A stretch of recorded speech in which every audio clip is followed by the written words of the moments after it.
Eu, quando ouvi o Eduardo no Fórum de Empreendedores do João Dória, eu fiquei impressionado. Acho que todos os líderes que estavam lá tinham presidentes de diversas empresas que sentiram mesmo. E esse convite, você ter aceito de estar conosco aqui, foi muito bacana. Muito obrigado por estar aqui conosco. Quito Manzano, presidente da AMPRO. A AMPRO é a Associação de Marketing Promocional, onde nós temos aí a indústria criativa como um gerador de empregos, enfim, é um dos segmentos que emprega bastante aqui no nosso país. O Quito pode falar até o volume da cifra que gera esse segmento.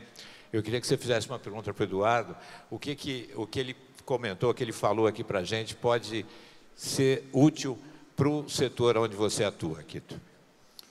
Bom, difícil, né? Depois de um papo desse, na verdade, é um grande tapa na cara com um talento maravilhoso. Parabéns.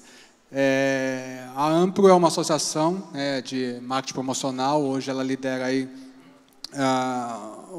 os ideais dos empresários de live marketing, são as ações de marketing feitas ao vivo. Um movimento aí em torno de 40 bilhões de reais ano e emprega mais de 200 mil pessoas de forma direta e indireta. Então, é um mercado bastante significativo, importante para o Brasil. E pegando esse gancho da criatividade, do jovem que saiu de lá da favela e conseguiu conquistar um espaço, como é que você vê hoje o profissional que está iniciando a carreira dele, que tem todas as oportunidades que você não teve e não consegue aproveitar isso?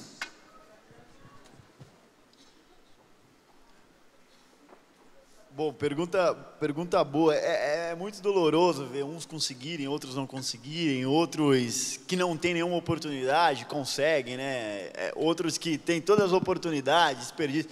Assim, quem é pai hoje em dia, quem é mãe, vive com o coração super apertado, né? Porque naturalmente seu filho vai ter mais oportunidade que você teve. O meu filho vai vir numa situação de muito mais conforto do que eu vim. E quero proporcionar para ele, se eu puder, que vai estudar em Harvard, em Stanford, onde o melhor lugar do mundo. Eu quero isso para ele.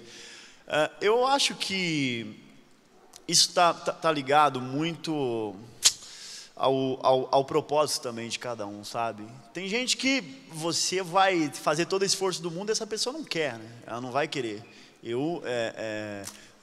Tem gente que basta você pegar na mão dela e dizer assim, eu acredito em você. Acabou. É o suficiente. Agora, eu acredito no valor, para ser franco assim, no valor da oportunidade. Uma vez que você dá uma oportunidade para uma pessoa, você tirou todas as desculpas que ela tinha, né? Então, ela acabou, ela não tem como mais dar desculpa. Ela vai falar o quê? O metrô está apertado. Mas está apertado para mais 1 milhão de pessoas. Eu moro longe, mas 1 milhão de pessoas também mora longe. Então, a gente precisa dar a oportunidade. Uma vez que a gente der essa oportunidade, a gente eliminou todas as desculpas que as pessoas tinham. Então, se tem alguém, naturalmente tem lá, que vocês deram a oportunidade e não soube agarrar, ela não tem mais desculpa para dar. Entendeu? Ela não tem mais dívida. Aliás, ela passou a ter uma dívida e não a gente com ela. Então, eu acredito que uma oportunidade elimina todas as desculpas. Está dado. E aí é ver o que essa pessoa vai fazer com ela. Perfeito, obrigado. Sérgio. E outra coisa, parabéns, viu? Pela quantidade de oportunidade aí que é gerado. Eu não sabia desses números. Parabéns. E me veja como uma ponte. Tem um monte de gente lá querendo trabalhar e eu quero ser essa ponte. Um dos meus papéis no Brasil é justamente ser essa ponte entre a periferia e o lado de cá do país. O lado de lá diz que não tem emprego. O lado de cá, quando eu vou falar com os executivos, tem vagas sim de emprego sobrando. Esse dia eu estava com o pessoal do Girafa, China Inbox, tá todo mundo, Edu, não tem ninguém lá querendo trabalhar, não sei o que, tem um monte de postos de trabalho, e o pessoal lá falando, poxa, mas eu não arrumo trabalho, onde tem emprego, Então, eu quero ser essa ponte para poder conectar pessoas e gerar oportunidade. Legal, obrigado. Sérgio, presidente da Academia Brasileira de Eventos e Turismo, tem uma plataforma educacional muito bacana para esse setor que a gente atua. Eu queria que você falasse com o Eduardo o que você achou e o que a gente pode somar aí em termos de geração de oportunidades para esses jovens. Como eu falei para o Eduardo ali na mesa, que eu já tinha escutado falar dele mas nunca havia escutado o Eduardo falar. Eduardo, primeiro, qual a sua formação? Eu estudei jornalismo. Jornalismo. Sua religião? Eu sou um cristão sem fronteiras. Muito bom.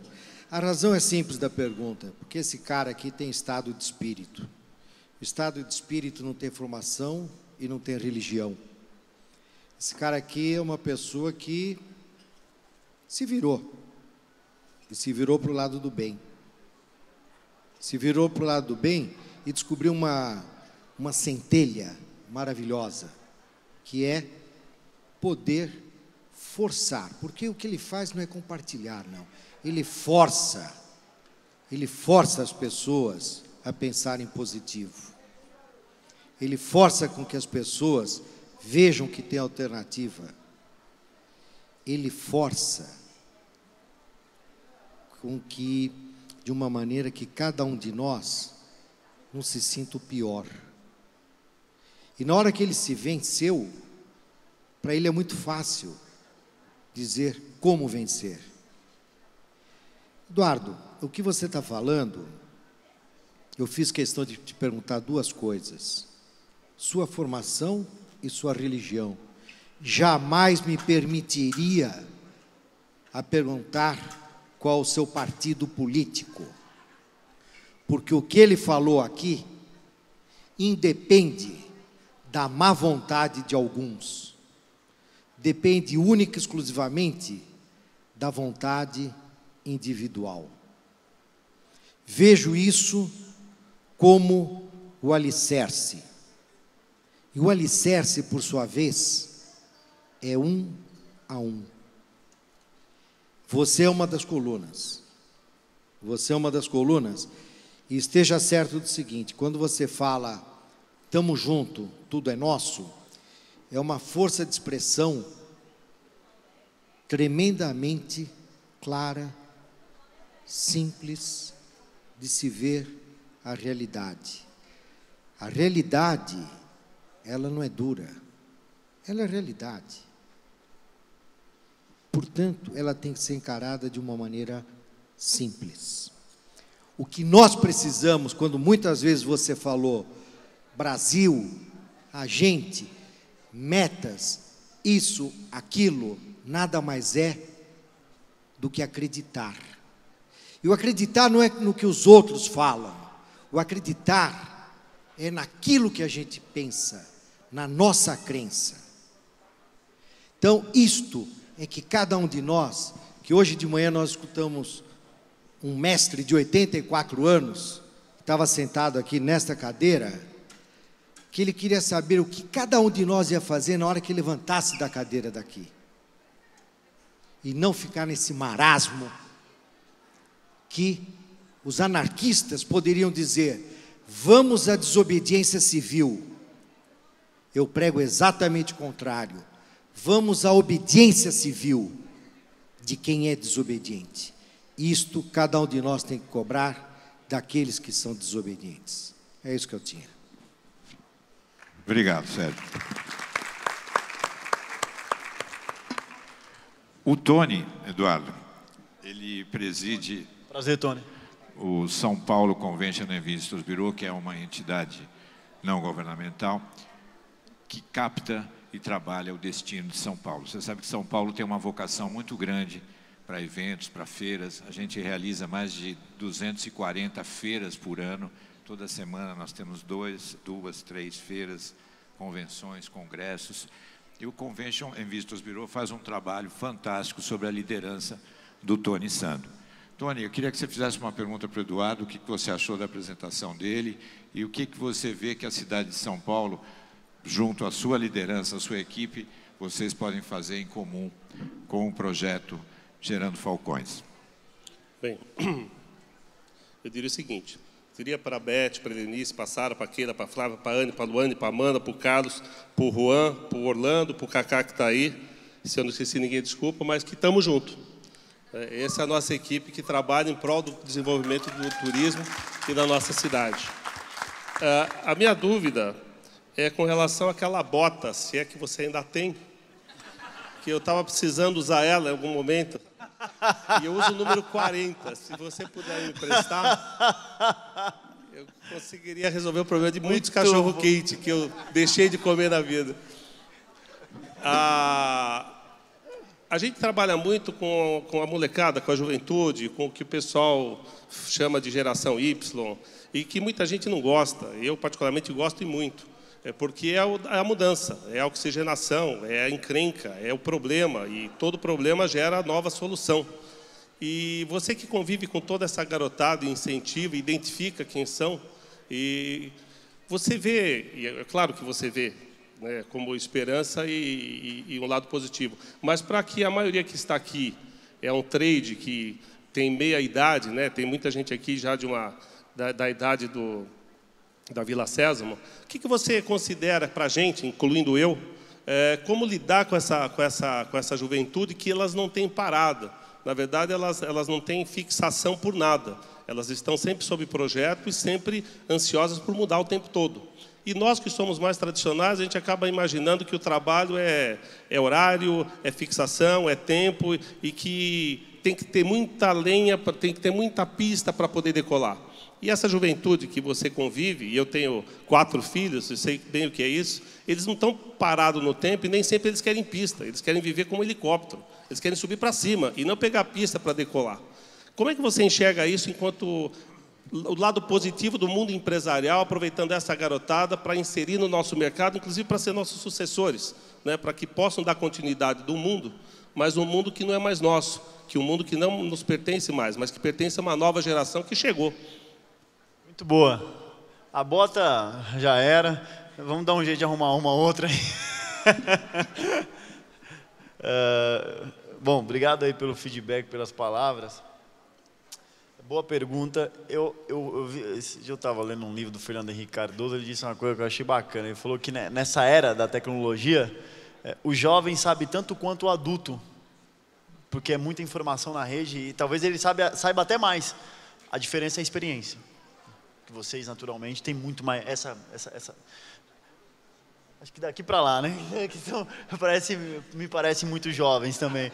Mas com todo respeito, digo a vocês com todo respeito, parece um pouco mais experiente. Eu acho, aqui, né? É juventude acumulada.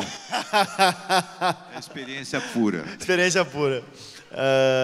Mas, então o jovem está sabendo de um monte de coisa, né?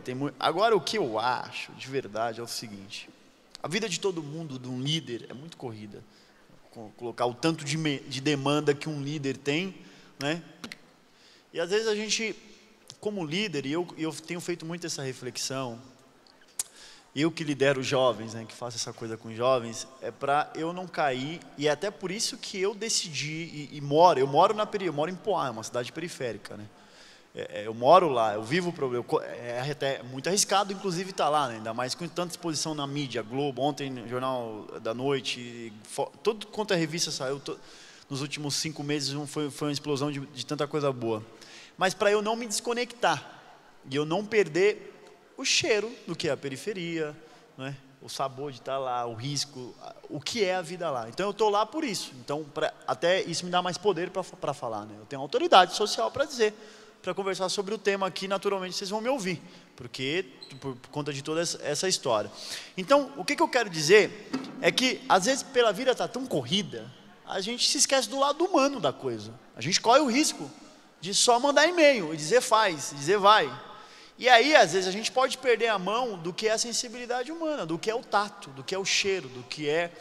E ainda mais nessa era de tecnologia, né, de WhatsApp, de tanta coisa, que todo mundo está no WhatsApp, não é uma idade que está no WhatsApp, todo mundo está no WhatsApp, todo mundo está no e-mail, todo mundo está conectado. Você está aqui, mas está em milhares de lugares. Se eu postar no Instagram, milhares vão saber que eu estou aqui, no Facebook. Então, você está aqui, está ao mesmo tempo em muitos lugares. Isso me remete... Há uma história que eu li, eu sou muito fã e tenho uma dor muito grande. Eu conheci muita gente legal, mas ele era o cara que eu queria ter conhecido, mas morreu, que é o Nelson Mandela. Eu queria muito ter visto ele pessoalmente, assim, mesmo que não desse uma conversa, mas só visto, abraçado, sei lá, se fosse possível.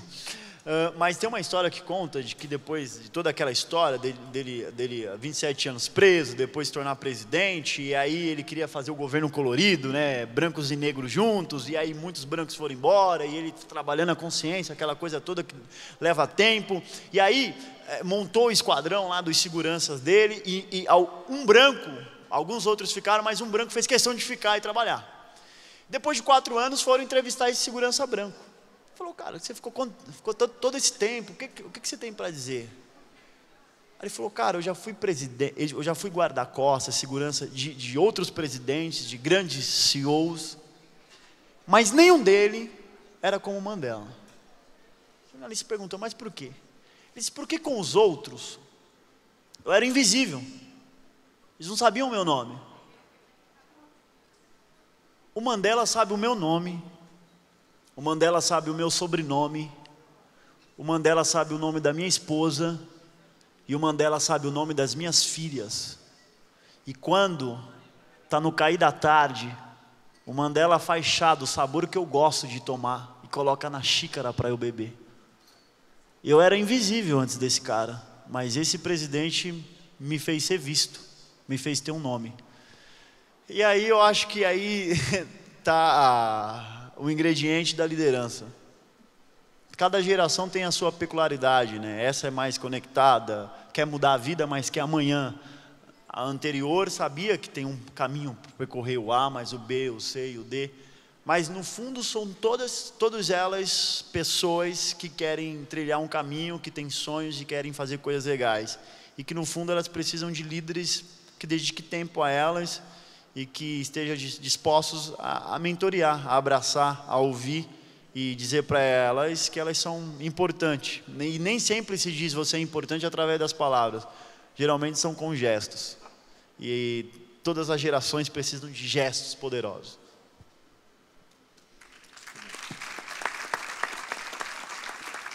Vitor Balbi. O Vitor Balbi é um craque quando se fala em marketing de turismo. Já teve do lado das grandes operadoras, já teve também do lado de grandes destinos e redes de hotéis, parques, enfim. Eu queria, Vitor, que você desse sua pergunta, que você fizesse sua pergunta para o Eduardo, do que você ouviu e o que você vê no segmento de turismo, que é um segmento que você atua bastante e é um segmento que gera muito emprego e muita capacitação. Como é que a gente pode trazer esses jovens sem nenhuma perspectiva e trazer essa perspectiva na vida desses jovens através do turismo? Bom, primeiro, parabenizá-lo, porque quando você subiu ali para falar, eu em nenhum momento consegui tirar a atenção. Falar para o Tony que eu vou contratar um consultor aqui do meu lado, nós vamos montar uma fábrica de bota para vender. Vamos vender muita bota.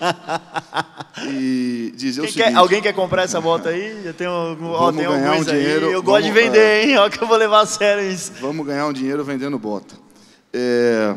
Eu observando, eu até tive também o prazer de ler um pouquinho da sua obra, estava lendo ali, não.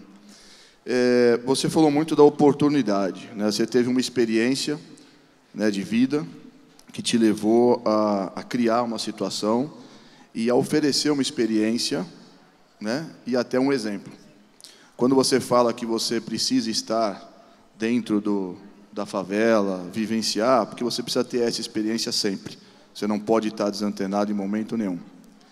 Você falou também muito do Brasil, né? O Brasil, eu entendo que o Brasil é uma grande família que tem seu pai, sua mãe, seus filhos, que às vezes ficam com o seu WhatsApp na sala falando com outro filho no quarto, né? É um povo muito unido, que na hora que precisa se unir, se une. Então nós temos o tamo junto, o brasileiro sempre está junto quando precisa. Mas eu queria saber de você o seguinte, a tua experiência, e dentro do nosso segmento de turismo, a gente hoje trabalha muito em cima, o nosso cliente ele mudou muito. O comprador de turismo hoje, ele mudou. Ele não é mais aquele comprador de antigamente. Hoje ele está mais antenado, ele está no mundo de internet, ele está comprando de um jeito diferente e o mais importante, ele quer viver experiência. Então hoje, dentro da palavra experiência, a gente tem um contexto gigantesco.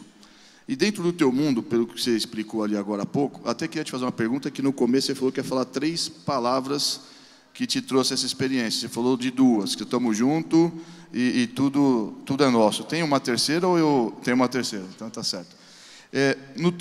Dentro do que você falou, você proporcionou hoje uma experiência.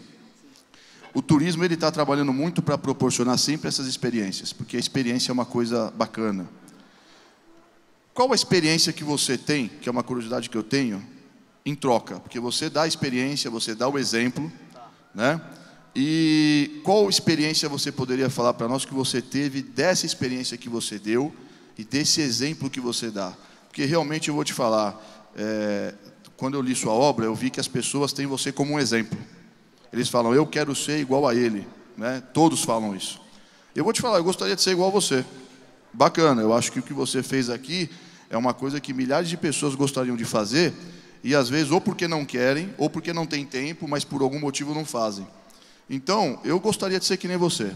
E para ser igual a você, eu gostaria de saber qual a experiência que você tem de troca disso, em várias situações. Você pode ter tido um exemplo, mas qual a experiência que mais te chamou a atenção e o exemplo em troca do que você faz hoje por esse pessoal?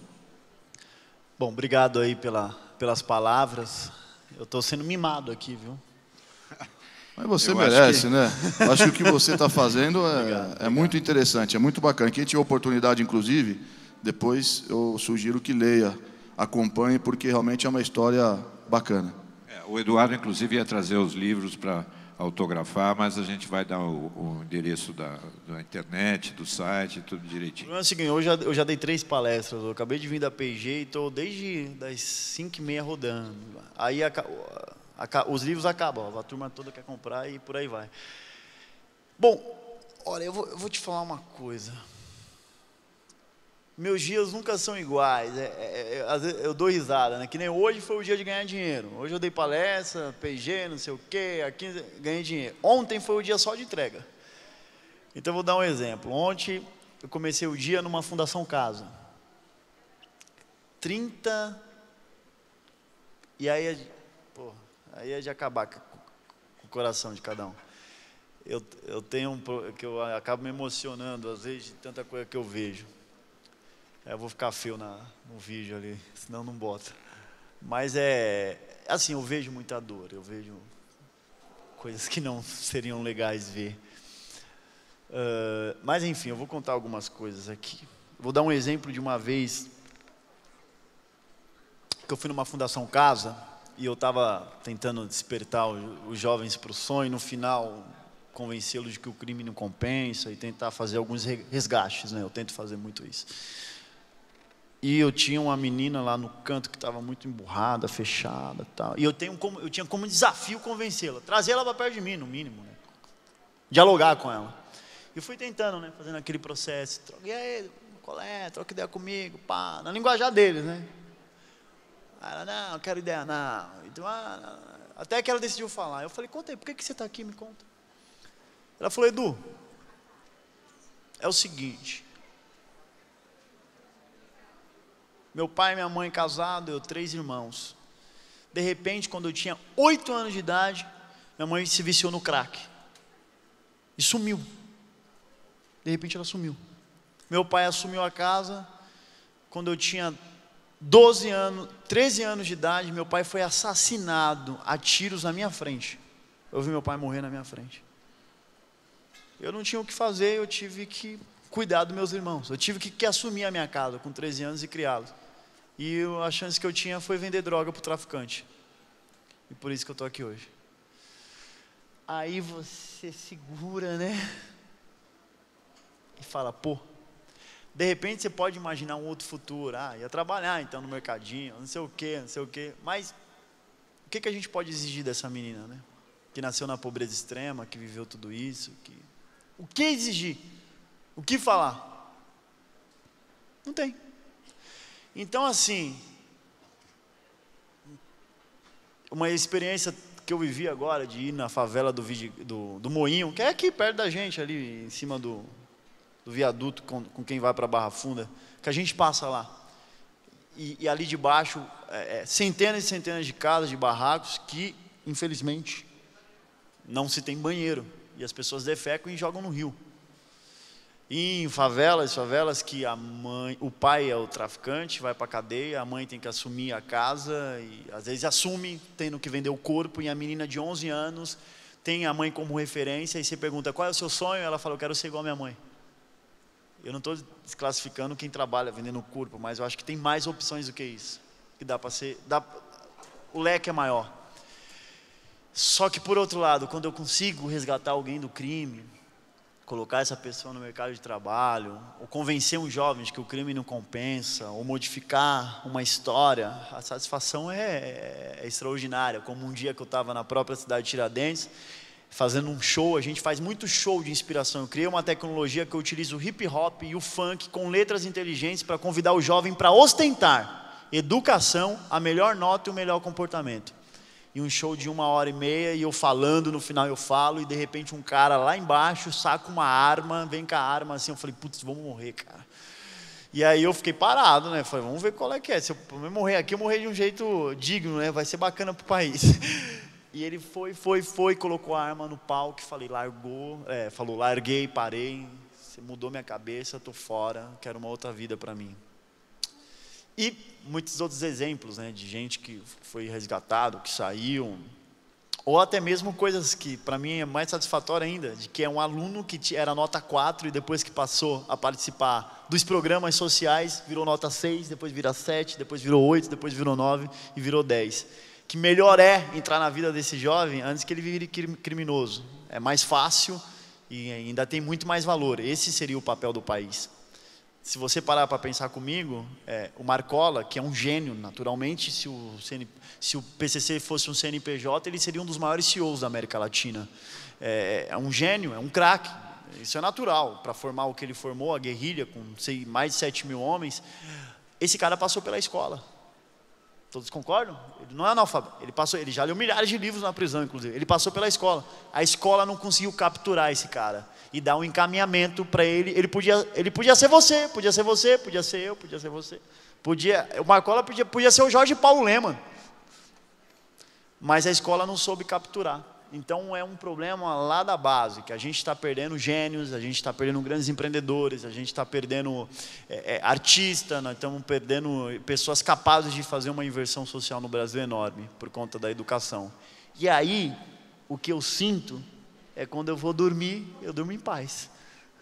Essa é a minha maior experiência, de saber que eu estou dando a minha contribuição. Eu sei de que, naturalmente, não vou poder mudar o Brasil, mas eu estou dando a minha contribuição. E quando eu estou na favela, eu estou contribuindo. Mas quando eu estou aqui, eu também estou contribuindo. E aqui talvez eu contribua muito mais. Porque se você ir para casa sensibilizado, você pode fazer uma bagunça muito grande. Se você decidir conectar pessoas, se você decidir se envolver numa ONG, dedicar um dia por mês com a sua inteligência. Porque qual que é o drama? Quem está lá na ponta sabe transformar, ele sabe mudar a gente. Mas ele não entende de gestão. Ele não consegue empacotar um projeto, ele não tem um tom de fazer uma venda, de captar um recurso com o investidor. Você tem. Então, se a gente junta essa peça daqui com a peça de cá, junta a força com habilidade de gestão, com tecnologia, com inteligência, com expertise, com administração, a gente causa grande transformação. Nem sempre é assinar um cheque. Se você assina um cheque para quem não sabe gerir, o cara vai comprar um monte de cesta básica, distribuir, e amanhã as pessoas estão com fome de novo. Agora, se você assina o seu tempo para mentorear, para ajudar e contribuir, esse cara pode ser o maior transformador da história da comunidade dele. Eduardo, quanto tempo você já está à frente do Instituto? Bom, meu instituto está em é um bebê, cara, recém-nascido, tem 2 anos e meio de CNPJ, é uma parada bem recente. Você pode... Deu para sofrer bastante, aprender muito. Eu tô amando essa história toda. Não porque agora está dando certo, agora é bacana, né? Mas porque eu aprendo muito, sobretudo eu tive a chance de conhecer pessoas muito legais. Como você também, Otávio. E os falcões que você já gerou, você pode falar alguma coisa sobre eles, onde eles estão? Tá. Pois tem falcão empregado, né? Tem falcão trabalhando por aí. Esse ano, em especial, eu tenho um desafio pessoal, que eu criei um banco de empregabilidade no meu instituto. Eu criei esse galpão de empregabilidade e eu quero gerar emprego. O nervo mais delicado das pessoas é o bolso.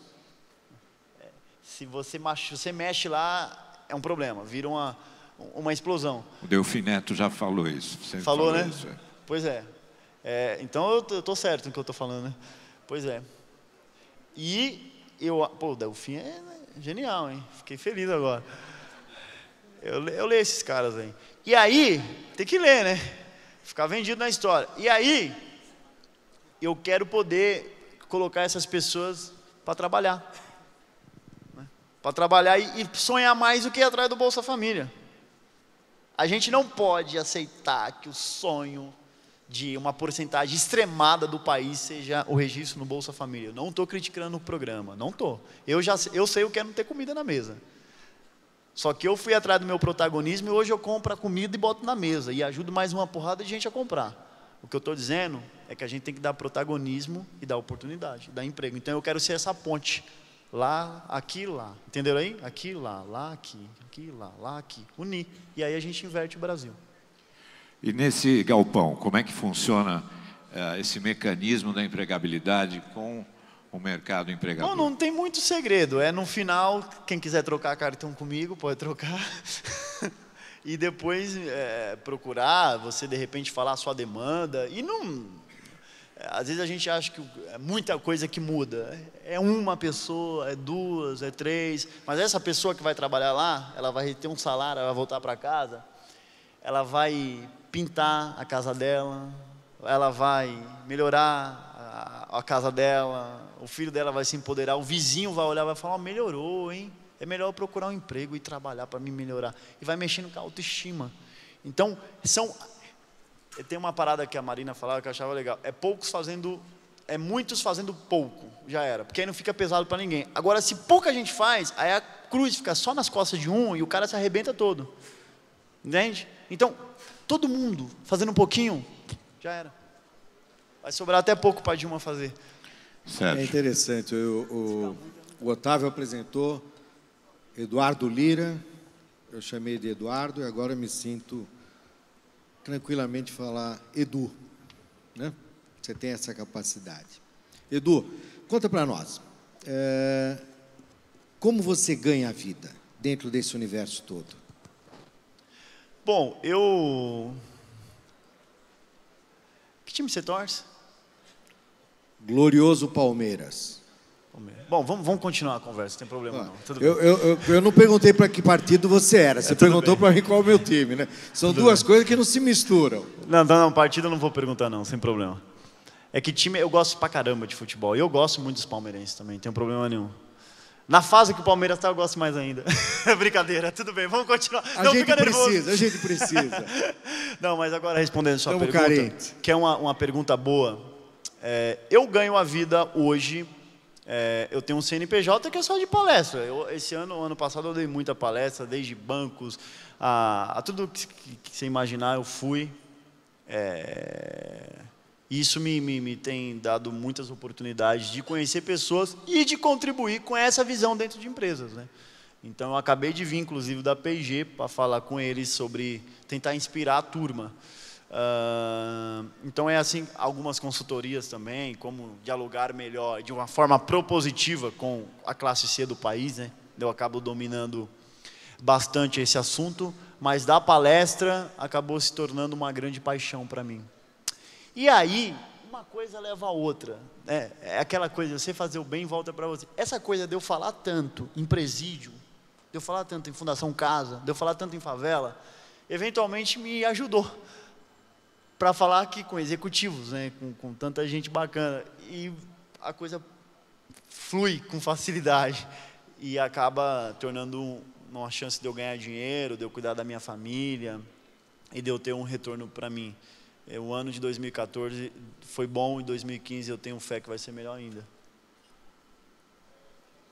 Poucas pessoas conseguem reunir o seu trabalho. E não vou dizer que isso seja um hobby, mas isso é um dom que você tem, que deve ser, não, com toda certeza continuará. E é difícil alguém conjugar essas duas coisas, o trabalhar e ter essa realização. Porque, sem sombra de dúvida, essa realização que você consegue é muito mais nobre do que o ganhar. É por isso que você é motivado dessa maneira, né? Então, quando você fala que você vai em favela, vai presídio e conversa com alguns engravatados, alguns cabelos brancos, outros carecas que nem eu, isso é aplicável a todos, porque aquilo, quando você abre o coração para falar, e você usou uma expressão muito interessante, que acho que aqui todo mundo sentiu como forte. Eu preciso sentir o cheiro de estar lá. Então, isso é uma expressão pragmática, de fato, tá? Então, isso, você pode estar certo que você vai ser requisitado. E, como todos os jovens que despontam, você, de fato, desponta, e você tem conhecimento disso, você tem consciência disso. Então, de um brasileiro para outro brasileiro, dê exemplo de como é ser um bom brasileiro. Te peço isso. Obrigado.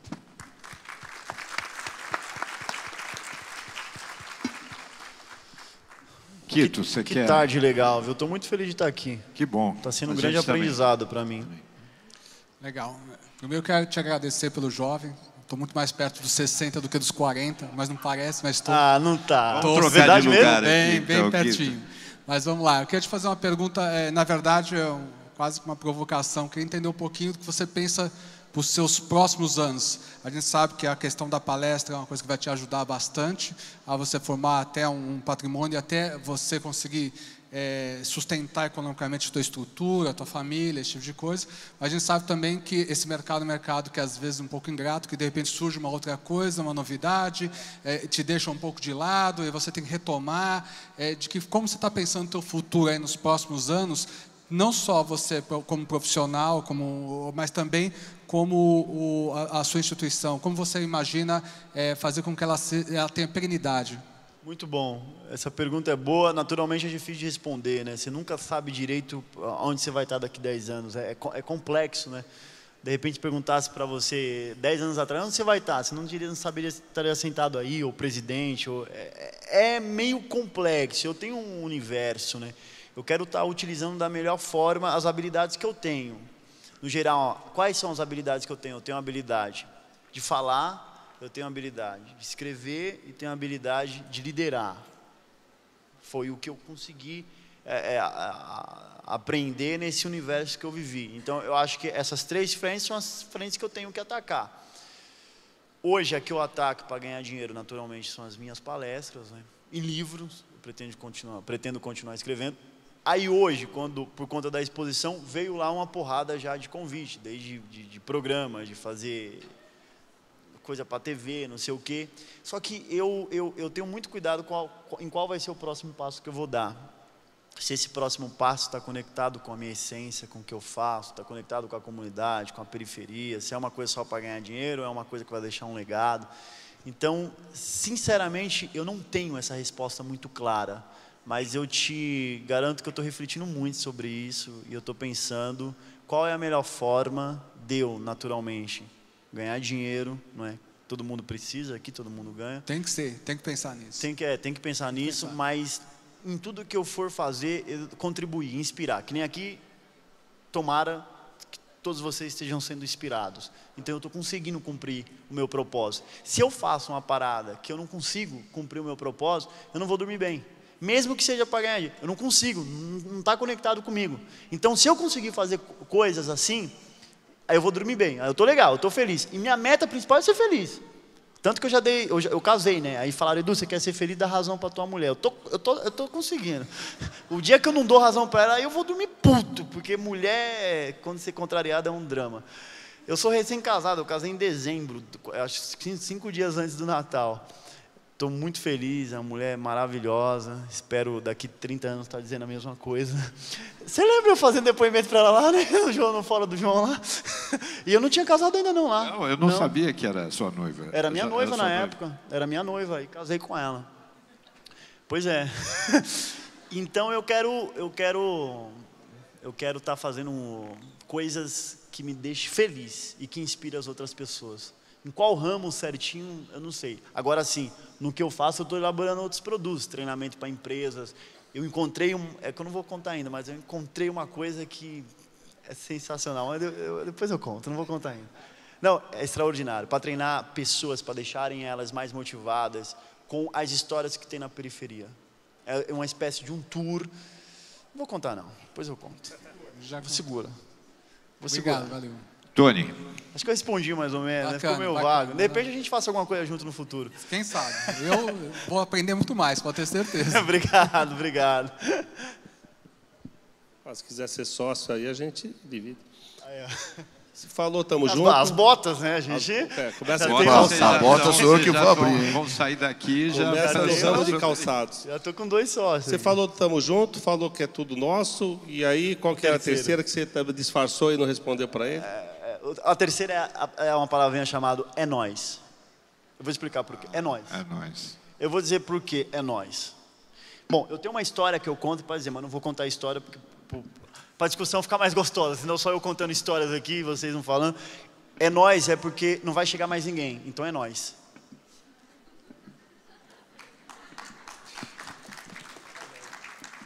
Entendeu? Não vai vir. A gente está sempre esperando por alguém. Ah, aumenta o orçamento para elaborar o projeto. Ah, se diminuir o trânsito eu chego no horário. Ah, se trocar de presidente a coisa vai. Meu irmão, não espera não. É nós. Vamos fazer a bagaça, porque é nós. Já era.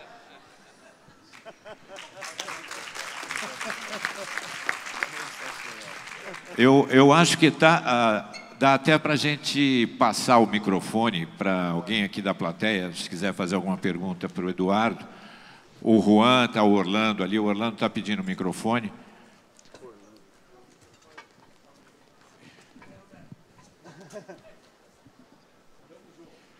O papo aqui está tão natural.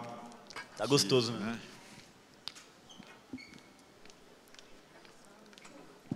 Pode ser? Oi, só um minutinho. Ok. Então vamos lá. Uma pergunta pro Edu, então. Já para acabar de falar ali com o Otávio. Sou eu. Bem, é o Orlando? É nós. É nós? É nós. Bom, agora eu tô focado, que eu tava bebendo. Essa água tem um gosto diferente. Ou botaram alguma coisa aqui para me ferrar, ou não tô entendendo não. Não, então a de todo mundo tá diferente. Eu pensei que vocês tinham me bagunçado aqui, então tudo bem. Essa água aí é do volume morto. É argentina. Não, ele falou pra mim, não, que essa água é argentina. É uma parada que tá mais chique, entendeu? É, outra história. Mas eu quero fazer uma Eu pergunta... não tinha bebido. Pera, só uma coisa. Toda água na Argentina tem esse gosto?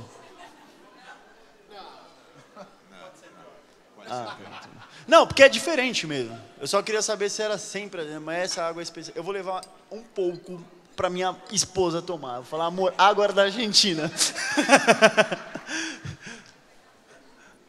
Mas vamos lá. A minha pergunta é muito simples. Quando ele perguntou para vocês sobre o seu futuro, o que você quer fazer e tal, você falou, é difícil pensar, não tenho planos para isso ainda, vai saber e tudo mais. Então, fazendo o jogo ao contrário, o que você não quer fazer nos próximos 10 anos? Eu não quero que minha ONG seja objeto de desvio de dinheiro público. Eu não quero errar. Eu não quero me vislumbrar. Eu não quero perder a minha essência. Eu não quero que essa história de um cara que veio da favela, que conseguiu trânsito nas maiores empresas do país, com os caras mais influentes do país, se torne uma vergonha para a favela, nem para a periferia. É isso que eu não quero.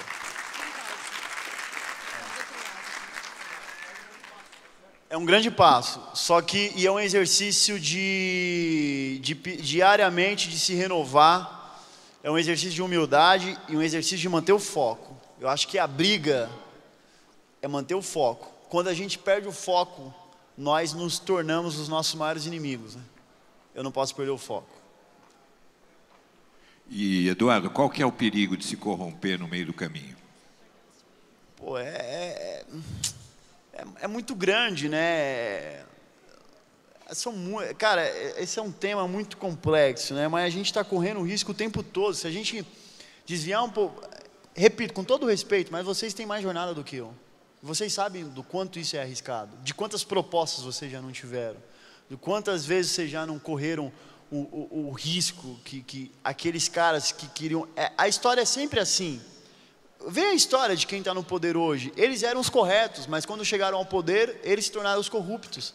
A história sempre se repete, né? Você quer chegar lá, e quando chega lá, se deslumbra, saca? E aí você muda do dia para a noite, você não atende mais as pessoas. A história é sempre a mesma.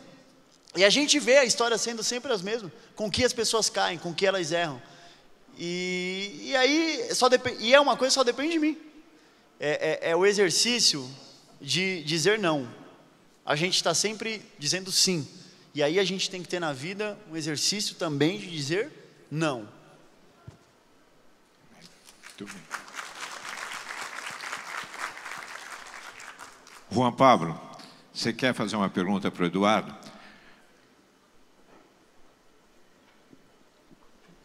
Obrigado, Otávio.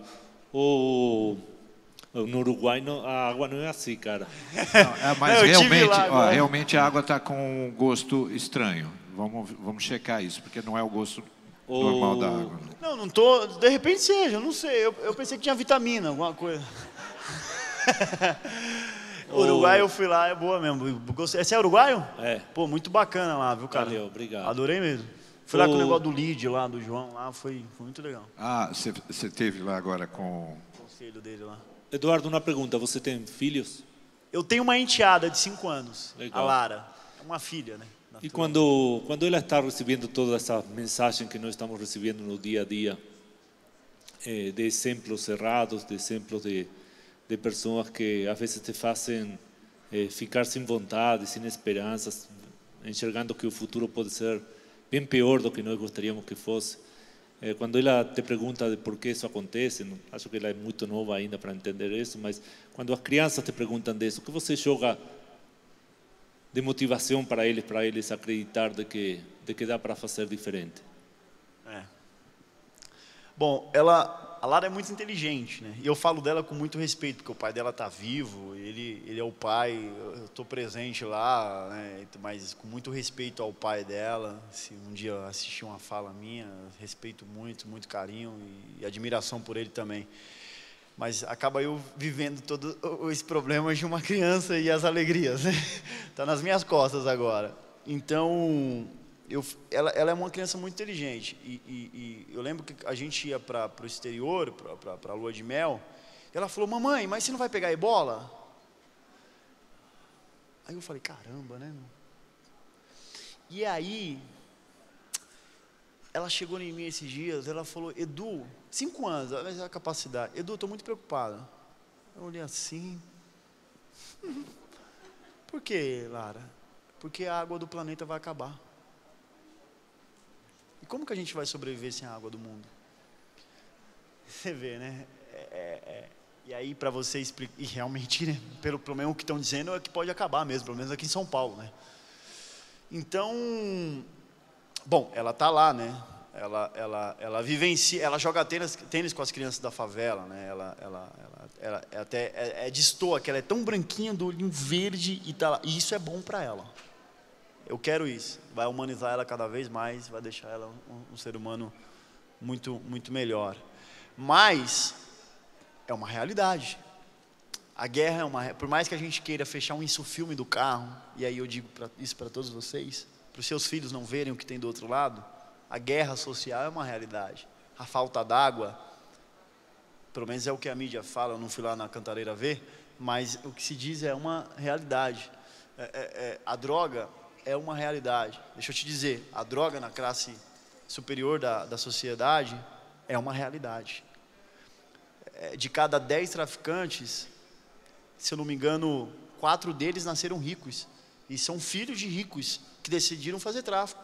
E as drogas são entregues normalmente, só que vão, né, em táxi, em outras plataformas, que é sacolinha da farmácia. E eu não estou entregando ninguém, porque isso aí está na mídia, já foi falado há muito tempo. Então, o filho de vocês estão vindo para o mundo, não é? E não é o melhor dos mundos. E isso dói pra caramba, né? Eu quero ser pai ano que vem ou no outro, né? Tô negociando com a Mayara aí, vendo se eu consigo convencê-la. E dói pra caramba, mas o que a gente faz? A gente tem que se engajar e se envolver para deixar o mundo melhor para os nossos filhos. Para pelo menos ir dormir com a cabeça em paz. Para os nossos netos, eu vou envelhecer. Hoje eu tenho 27, daqui a pouquinho eu tenho 50. E eu tenho que saber que eu construí uma história legal. Ou no mínimo, já que a gente não mudar o Brasil, no mínimo que o meu filho saiba que eu me empenhei para fazer mais do que grana, mas para fazer também transformação social.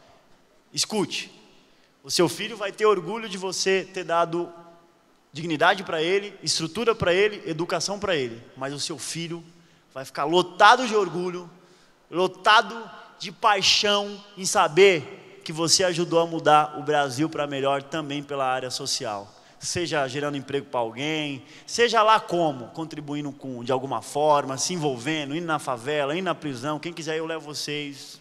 Pode vir comigo, não tem problema nenhum, você não corre risco algum. Ele vai sentir muito, mas muito. Você acha que o filho de um bilionário, o moleque nem sabe se o pai dele fez 5 milhões, ou 20, ou 100, é indiferente, o cara não tem. Mas se ele souber que o pai dele doou 1, ele vai falar, pô, meu pai, ó, cara. Pô, meu pai. 2, pô, meu pai. Agora fez mais 5, é indiferente, comprou um jatinho. Entendeu mais ou menos? Ah, trocou de carro. Pô, meu pai é zica. Meu pai é problema. Meu pai é o cara, ele está mudando. Mais ainda, se um moleque da favela falou, pô, seu pai está ajudando a gente aqui. Aí já era. Aí ele vai falar, pô. Contribuir também é uma forma de construir uma história pelas quais nossos filhos terão orgulho de nós no mundo. Vitor. Du, como nem tudo é mil maravilhas. Infelizmente, né? Eu hoje até recebi um WhatsApp do meu filho, falando, papai, te amo, estou com saudade, quero te ver. Então, qual o nome dele? Eu estou falando isso porque é uma forma de ter a reciprocidade do que eu entendo que eu consigo passar para ele. Então, isso é um retorno muito prazeroso, né? Você, por exemplo, na parte de marketing, já percebi que é muito expert no marketing. Você sabe falar, você sabe vender, você tem a experiência, né? Que eu acho que isso é fundamental para você poder vir aqui e vender isso para a gente, e explanar, ou numa forma de venda, ou numa forma social, não importa. O importante é que você sabe colocar muito bem. Eu quero te fazer uma pergunta que é uma curiosidade que eu acho que talvez é importante. Eu não sei se você já se perguntou isso. Você automaticamente, você tem todas as suas palestras, suas apresentações, que é a forma como você pretende ganhar teu dinheiro, fazer tua vida, enfim. Agora, você tem ações sociais, que você quando vai lá e fala para as pessoas, e a pessoa larga uma arma em cima e fala, larguei dessa vida, automaticamente você gera uma expectativa a essa pessoa, né? E a expectativa, ela tem que ter a entrega. Sim. Né? Você acha que hoje, com tudo que você faz, com tudo que você prega, que você passa a sua experiência, você está satisfeito com a sua entrega? Porque essa entrega, eu não consigo entender ainda como ela pode ser feita. Ela pode ser feita simplesmente da pessoa abandonar alguma coisa, que é uma entrega, ela deixou de ser alguma coisa, como pode ser a colocação dela numa empresa para um trabalho e ela melhorar de vida. Hoje, o Edu é satisfeito com a entrega que ele tem, porque o importante disso tudo que você faz é que você realmente comove, você passa um lado que muita gente não conhece. Mas vamos entrar no teu íntimo. A tua entrega é satisfatória a você? Não. E o que faltaria, o que poderia ser feito para você ter uma entrega melhor? Não é satisfatória, até porque é uma história muito recente e eu quero fazer ficar maior. E por isso que eu estou ralando muito, que eu quero fazer ficar maior. E não é suficiente, se eu tivesse uma visão ambígua da sociedade ou do problema, talvez seria. Mas como eu estou lá vendo, eu sei o tamanho do buraco. Eu não sei pela TV, eu sei por evento, realmente está lá. Então, eu tenho a dor, né? Então, eu sei que tem que ser muito mais. E é por isso que eu tenho que ser mais líder. É por isso que eu tenho que aprender mais.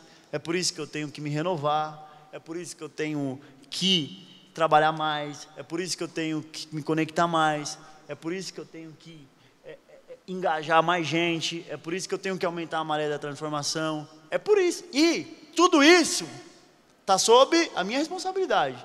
Eu posso. Agora, talvez eu possa falhar, mas está sob a minha responsabilidade. Se você tivesse que falar a maior dificuldade que você tem hoje, em relação a qualquer tema, qual seria a maior dificuldade que o Edu tem hoje de fazer mais? Cara, eu acho que o Brasil ainda... Para mandar real? Não, eu acho que o objetivo é esse. Eu acho que o nível de consciência do brasileiro ainda está baixo sobre os problemas do próprio país. É difícil você sentar à mesa que nem eu me lembro que um tempo atrás eu sentei com um executivo. Na hora que eu sentei, ele falou assim: ó, não vem pedir esmola para aqueles pobres não, hein? Aí eu olhei e falei: você não sabe se você vira a mesa, você pula em cima do cara, você chora, você volta para casa. Pega a bota, né? Você pega a bota. Mas isso não é um ponto, isso é real, né? Existe mesmo. Então, é um trabalho, né, completo. Eu não vou ficar olhando para a parte tão negativa, senão a gente vai chorar, né? Eu tenho que mais existe esse problema ainda do nível de consciência do brasileiro ser muito baixo. Por outro lado, o governo atrapalha também, né? Os impostos no Brasil são muito altos. Então, para uma pessoa se engajar também, o mundo depende da questão financeira, a ONG também. É complexo também, mas dá.